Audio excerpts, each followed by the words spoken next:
Hindi emotional story पहुंच। रीना अपने माता पिता की बहुत लाडली थी।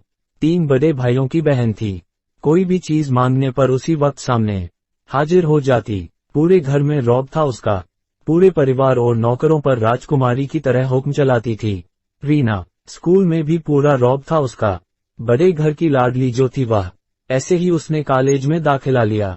उसके ठाठ बाट, बड़ी गाड़ी में आना जाना, हर दिन नया फैशन देखकर हर कोई उससे दोस्ती करना चाहता था।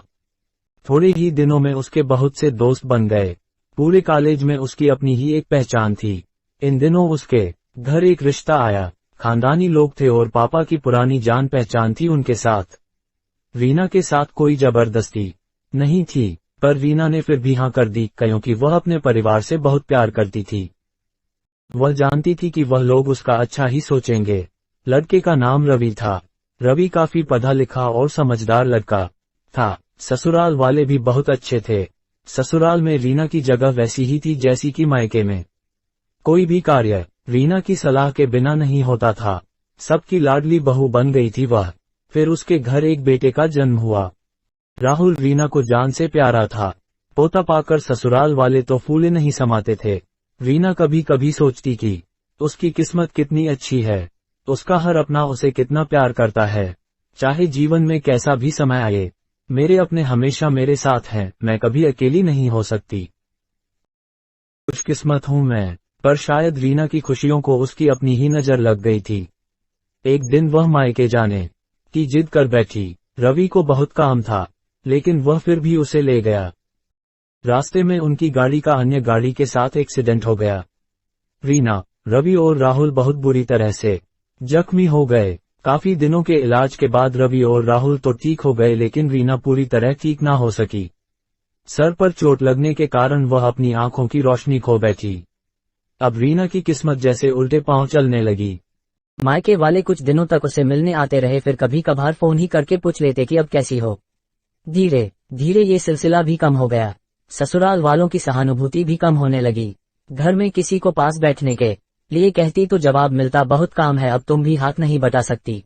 रावी भी चिड़चिड़ा हो गया था। बस राहुल ही था उसके साथ, जिसके साथ हंसते खेलते उसका वक्त गुजरता। एक दिन रीना के हाथ से कुछ सामान गिर गया, जिसकी वजह से राहुल को हल्की सी चोट लग गई। रीना के सास ससुर ने राहुल को उससे अलग कर दिया कि कहीं उसके ना देखने की वजह से बच्चे का कोई नुकसान ना हो जाए। अंदर से टूट चुकी थी। एक दिन उसने सबके सामने मायके जाने की इच्छा रखी तो रवि उसे तुरंत मायके छोड़ आया, जैसे कि वह भी यही चाहता था। लेकिन राहुल को उसके साथ नहीं भेजा गया। रीना कभी राहुल से दूर नहीं रही थी, पर अपनी कमी के कारण उसने ज्यादा बहस नहीं की। रीना को लगा कि वह 3-4 दिन वहां रहेगी तो थोड़ा हवा पानी बदल जाएगा, क्योंकि वह कितने दिनों से कहीं भी बाहर नहीं गई थी। घर वाले भी इतने दिनों बाद उसे देखकर कितने खुश होंगे। रीना के घर पहुंचने पर सब लोग बहुत खुश हुए। खाने में सब कुछ रीना की पसंद का ही बना था। रीना ने अपने मम्मी पापा और भाई भाभीयों से दिल खोलकर बातें की। उनके छोटे छोटे बच्चे भी बुआ के साथ घुल मिल गए थे। रात को सोने के वक्त जब वह कपड़े बदलने लगी तो उसे पता चला कि उसका बैग तो बहुत भरा हुआ था। वह सब समझ गई। वह बहुत उदास हो गई। कुछ दिनों तक तो सब ठीक रहा, फिर जैसे सब बदलने लगा। सबका व्यवहार बदल रहा था। वह लोग जैसे थक चुके थे उससे। सब लोग घूमा फिरा कर पूछने लगे कि रवि कब आ रहा है उसे ले जाने। वह बहाना बना देती, जबकि वह जानती थी कि उस घर में अब उसके लिए कोई जगह नहीं।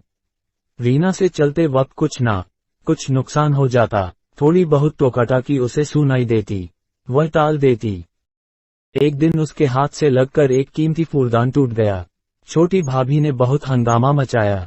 रीना के माता पिता रोज रोज के झमेलों से परेशान हो गए थे। उन्होंने रवि को खुद से फोन कर दिया। रवि रीना को अपने घर ले गया। रीना को अपने परिवार वालों से ये उम्मीद न थी, जिस रीना के कहे बिना घर में एक पत्ता भी नहीं हिलता था, उस घर के लिए वह अब बोझ बन चुकी थी।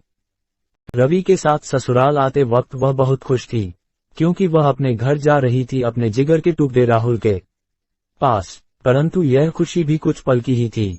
सारा बंदोबस्त पहले ही किया हुआ था। रीना को सीधे ऊपर वाले कमरे में पहुंचा दिया गया।